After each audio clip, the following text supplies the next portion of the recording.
Hello, I'm Harold McMillan, and I am very happy to introduce to you the Pleasant Hill Collaborative, the development team that we put together to respond to the RFP from the Urban Renewal Agency.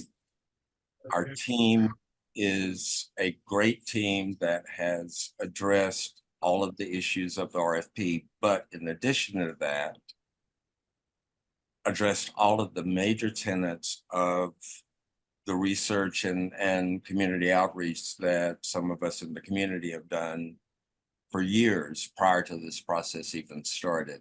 I feel really good about the work that we've done, and I feel really good about this team because they have met. And with that, I would like to pass it on now to Garrett. Hi there. My name is Garrett, lead developer at Servitas. We're a minority and woman-owned P3 developer. We exclusively focus on public-private partnerships. And for this group here, we really think that we're hyper-local and hyper-focused on the community. The way we're going to deliver this project is to maximize the public benefit. And we're going to maximize it in three big ways: the money, the control, and the ownership. So first of all, any cash flow that the project creates can be reinvested back into the community. The developers are not going to receive long-term returns from this project. Next is control. You want to say in rents, you want to say in the design, you want to say in what goes in the retail spaces. We're ready to hear that and be responsive to it. And lastly is ownership. As soon as the project debt is paid off, we want these assets to revert back to the public. Our team came together really at Harold's vision and request, and he's going to share a little more about that approach now. Harold? Thank you, Garrett. The approach that we took to put the group together and address the RFP was actually tied to vision for the Cultural Heritage District and for a cultural center that has been in the works for years. One of the things that we were able to do because of prior work that had been done, we already had the input of community groups, art and culture groups, neighborhood residents, and the commercial neighbors of how we were to address trying to bring this community asset to become a core, to become an anchor in the middle of the Cultural Heritage District. And the way that this got here, in addition to the original designation of the cultural district in 2007, was that after years of really seeing very little forward movement with the district, myself and a group of community art and culture folks got back together, put together a working group, and rewrote legislation. We started our work in 2018 to present to council to actually put some teeth in the designation and provide a cultural anchor in the center of the district.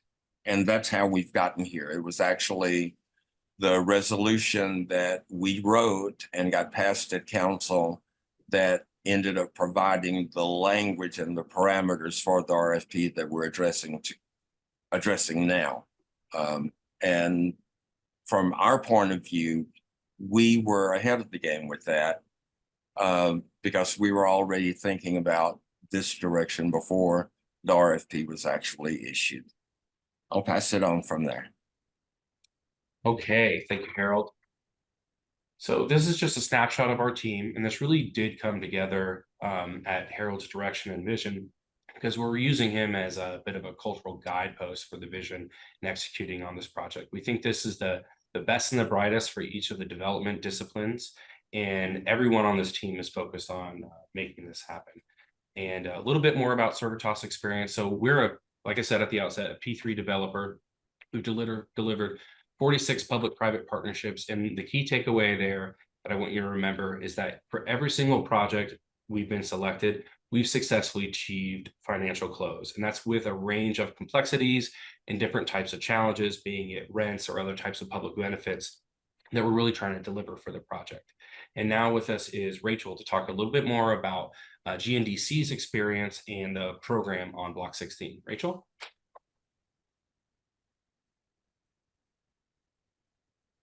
GNDC is a 40-year-old community-based nonprofit that builds affordable housing, prioritizing people with generational ties to East Austin to mitigate displacement. We envision Block 16 as a 5-story, 95-unit multifamily at 100% affordable housing for families earning up to 60% median family income, including a mix of units for very low-income households. It will serve a wide mix of families with 31 bedrooms, 47 2-bedrooms, and 18 3-bedrooms. Amenities include a rooftop garden, community rooms, and solar panels to keep utilities affordable, with 135 parking spots for families and guests. We'll provide on-site financial services to help transition renters to our nationally recognized Community Land Trust homeownership program. With over 900 applicants from East Austin currently on our waiting list, GNDC will be able to lease up the building immediately upon completion. Now Forgecraft Architecture will discuss the building design. Hi all. Based on our shared vision and values, Forgecraft and Moody Nolan have formed a unique partnership for this project, and we're excited to see it come to life. Block 16 is a primary gateway to the African American Cultural District. Public art has been so central to our approach, and our vision includes commissioning a local artist to create a large segmented mural on Block 16 and 18's facades. A public plaza on the southwest corner will connect with the African American Cultural and Heritage Center. Our streetscape design celebrates the historic Chitlin Circuit heritage with a playful representation of a musical score. The sidewalk also includes an abstracted hopscotch course that connects both blocks. A neighborhood grocer will be targeted to occupy one of the street-level commercial spaces. The residential units are located on floors 2 through 5. All open space will be provided on the second floor courtyard and the third floor roof. Both will be intentionally programmed to benefit the families who live there. To mitigate community concerns, the parking is accessed from Curve Street, and the garage for both blocks is intentionally buried below the structure. Block 16's Juniper Street side reflects the street's residential character with residential porches and a pocket park. Thanks, and please welcome Kim Shipman from Topo. Thank you, Scott. Block 18 is the heartbeat of the project.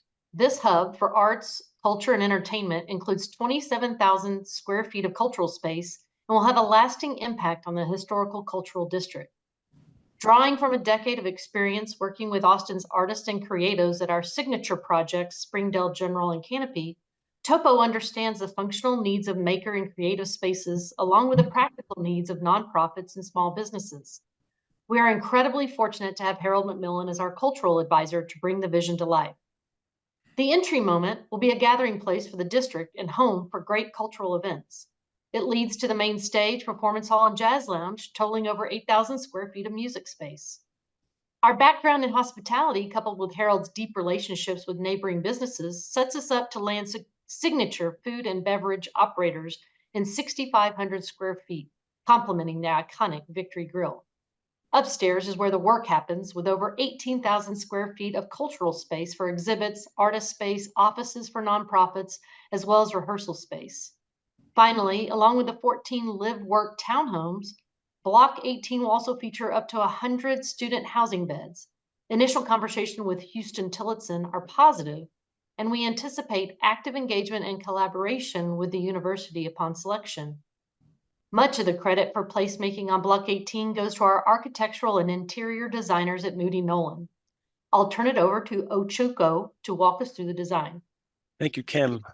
Moody Nolan's approach to unification ventures beyond the appearance, designing solutions that redefine how Austinites connect with the world and each other. While honoring East Austin's African-American community, Block 18 pays tribute to these residents, past, present, and future. Through the idea of sampling, we draw inspiration from the rich legacy of jazz and blues while incorporating an expressive material palette of artwork and murals from local artists. Continuing the idea of hopscotch, both educational and technological advances activate the public realm along 11th Street, introducing vitality through an outdoor gallery, vibrant retail, cultural, and co-working spaces. Anchored by the historic Victory Grill, the design creates an internal public courtyard that invites the community to further engage with an outdoor stage dedicated to the legacy of Kenny Durham. Conversely, the design along Juniper Street employs a sensitive response to the adjacent residences through a change in form, scale, and program. The townhomes on Block 18 sampled their form and scale from the gabled craftsman and bungalow houses that line the adjacent streets of East Austin. Sizable balconies, large windows, and asymmetrical gable roofs punctuate the varied three-story structure and contribute to the reduction in scale. The design features a subtle pattern of soft colors inspired by its context as the facade rhythmically jogs in and out to create a unique cadence that reflects the unexpected discordant nature of jazz. Thanks, and I'd like to pass it on to Donna. My role is to ensure that the community impacts the design and culturally based redevelopment.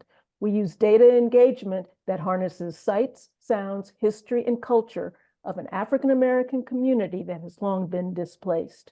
This informs, infuses, and affects not only the design, but the stewardship and operation throughout the process, from pre-design and interim development to the rebirth of the cultural heartbeat of this vibrant neighborhood.